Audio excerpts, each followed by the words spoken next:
ललिता विशाखा आदि इन सब ने एक योजना बनाई। बोले आज एक काम करेंगे। बोले क्या? किशोरी जी जितनी सुंदर है ना, उतनी ही सुंदर सारी सखियां हैं। वो तो श्रृंगार किशोरी जी का विशेष होता है, इसलिए पता चलता है कि ये ललिता जी, ये विशाखा जी, ये ऐसे सब। अगर एक सा पोशाक और एक सी श्रृंगार सब धारण कर लें तो कोई पहचान नहीं पाएगा कि इनमें किशोरी जी कौन है। तो आज ललिता विशाखा ने एक लीला करी। एक सी पोशाक, एक से कुंडल, एक सी नथबेसर, एक से गले के हार, एक से सिर को टीका, बाजूबंद, पाम के नूपुर जो भी होते हैं, एक जैसा श्रृंगार। किशोरी जी बोली आज कहां कौतुक कर। बोले आप तो चुप रहो बिल्कुल। आज एक जैसा श्रृंगार होगा, एक जैसी माला, एक जैसे कुंडल, एक जैसे काजल, एक जैसी लालिमा, एक जैसो सब कछु। और आज श्याम सुंदर कुंज में आएंगे तब हम उनसे पूछेंगे बताओ हम में से राधा रानी कौन है। किशोरी बोली अरे ऐसे मत करो, बेचारे बड़े भोले हैं, एक से सब देखेंगे पहचान नहीं पाएंगे, और नहीं पहचान पाएंगे तो मुंह को कष्ट होएगा। तो सखियां बोली आप भी जानती तो होगी वो पहचान नहीं पाएंगे। नहीं नहीं, अब वो तो मुझे पता है कि वो पहचान तो जाएंगे, लेकिन कहीं तुम सबरी बड़ी उद्यमी हो, कहीं ऐसा श्रृंगार कर लियो, कहीं कोई और पे दृष्टि चली गई और फिर मुझे बड़ो श्रम है जाएगा। ललिता विशाखा बोली श्रम ना होगा, बल्कि स्पष्ट है जाएगी बात। ये जो आपके मन में इतना भ्रम है ना कि श्याम सुंदर बहुत प्रेम करें, अरे भाई प्रेम करें तो पहचान जाएंगे। किशोरी जी बोले अब तुम्हारी जैसी राजी हो तुम करो। सब ने एक जैसा श्रृंगार किया। महाराज श्याम सुंदर की तो कहा चले, ललिता विशाखा नहीं पहचान पा रही है कि सबन में राधा रानी कौन सी है। इंदु लेखा के पास गई, वो जाके बोली हे श्यामाजू। अरे मैं श्यामाजू नहीं, मैं इंदु हूं। वो श्यामा जी कौन से, फिर वो हाथ खड़ो कर रही को मैं हूं यहाँ पे, यहाँ आओ। ऐसी सबरी एक सी बन गई कि आपस में नहीं पहचान पा रही है किशोरी जी कौन सी है। आज सबरी सखी बड़ी प्रसन्न, बोले आज श्याम सुंदर को पता चलेगी, ये बहुत अपनो प्रेम व्रेम बता में।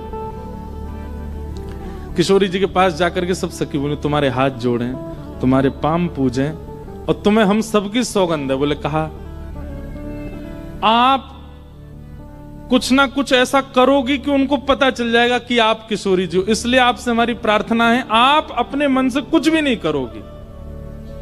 और सबसे आगे विशाखा जी खड़ी हो गई, मैं जैसे करूंगी मुंह देखते नहीं हूं, मैं जहां देखूं वहीं देखना है, मैं जैसे बोलूं वैसे बोलना है, मैं जब बैठूं वैसे बैठना है, मैं जब चलूं तब चलना है, मैं जो करूं वही करना है आपको।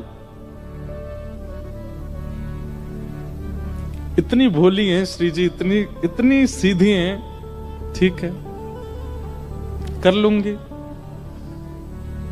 प्रसन्न भी हैं सारी गोपियां, लेकिन चिंता भी हो रही है मन में कि कहीं श्याम सुंदर पहचान नहीं जाए कि कौन सी है किशोरी जी। आहा शाम की बेला हुई, ठाकुर जी बढ़िया सुंदर कटकाछनी पहन करके, मुकुट धारण करके, सुंदर श्रृंगार गलमाला पहन करके, और कानन में बढ़िया मकराकृत कुंडल धारण करके वंशी बजाते भय निकुंज में जैसे ही आए।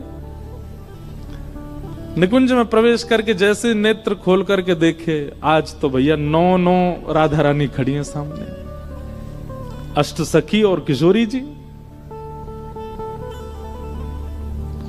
ठाकुर जी बोले जे का भैया ये सबरी किशोरी जी कैसे बन गई।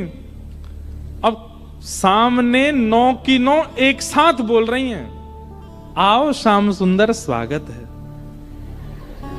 अब 9 को एक ही स्वर निकलो, भैया जिकाए गो ये इतने सारे कैसे है गए। अब एक कोई बोल जाएगा और बाकी शांत रहे तो ठाकुर जी को पता चल जाएगी ज्यादा चपड़ चपड़ बोल रही है जो विशाखा है, तो इसलिए सब एक साथ बोल रही हैं, हे श्याम सुंदर। आप कहते हैं कि आपका और किशोरी जी का बालपन का संबंध है, आप बचपन से ही एक साथ हो। ठाकुर जी बचपन ते नहीं जन्मन ते संग हैं, हमेशा ते संग है। तो बोलो ठीक है, अपने आप उंगली रख करके बताओ हम में से किशोरी कौन सी है, हम में से राधा रानी कौन सी है।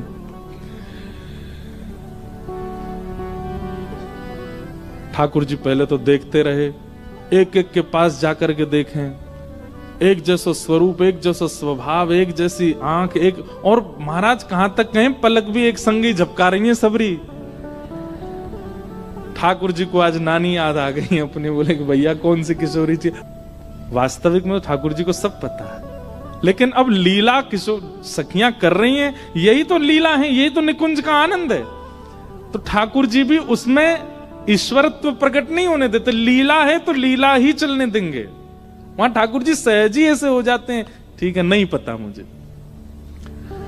एक एक के पास जाकर श्यामा जी, मैं आपको सौगंध खा के कह रहा हूं, आप जो कहोगे सो करूंगा। अब पता नहीं कौन सी सखी है सामने, उससे ही कह रहे हैं, एक बार बताए तो आप ही हो ना। सबके आगे जाके मनोहार करें, लेकिन ठाकुर जी नहीं पहचान पाए। ठाकुर जी बोले अब कहा करूं मैं, कैसे पहचानूं, कैसे ढूंढूं कौन सी है इनमें तो किशोरी जी। तभी ठाकुर जी बोले भैया सब सखीन के रूप एक से है सकें, आंख एक सी है सके, श्रृंगार एक सौ है सके, वस्त्र एक सौ है सके, पर स्वभाव किशोरी जी जैसा कोई को ना है सके।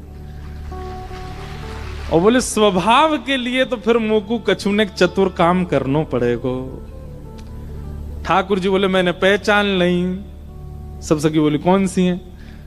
बोले रुक जाओ सिंहासन पर बैठ के बताऊंगा। दूर जाके बैठ गए और सिंहासन पर बैठ के कहा कह रहे हैं वो खड़ी। सब सखी के कौन सी? सब पे उंगली कर रहे हैं, वो खड़ी वो खड़ी, दो वो खड़ी वो खड़ी। जाको तन गोरो। सब सखी बोली हम सबन के बस तन गोरे हैं। नहीं नहीं नहीं नहीं, उनको रूप रंग कहा बता रहे है? बोले ये वही हैं। बोले कौन सी? अरे वही जो तुम सबन के बीच में खड़ी हैं। बोले कौन सी? बोले जाने। कहा मैं जब छोटो हतो तब इनने ही मोकू सिखायो। बोले कहा सिखायो?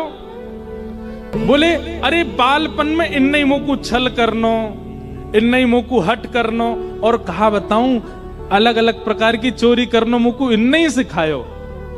जैसे ही कही ठाकुर जी ने बालापन में इन्हें ही सिखायो छल बल बहुविधि चोरी। इतने में ही किशोरी जी सामने आके मैंने कब सिखाया तुमको? ठाकुर जी बोले ये रही हमारी श्यामा जी। ललता विशाखा सब सिर पकड़ के बैठ गई। बोले हे किशोरी जी कहा कियो? किशोरी जी घबरा गई। अरे अरे मुझे गलती है गई। बोले गलती का है गई? आपने तो 2 मिनट में आके कह दी कि मैं हूं किशोरी।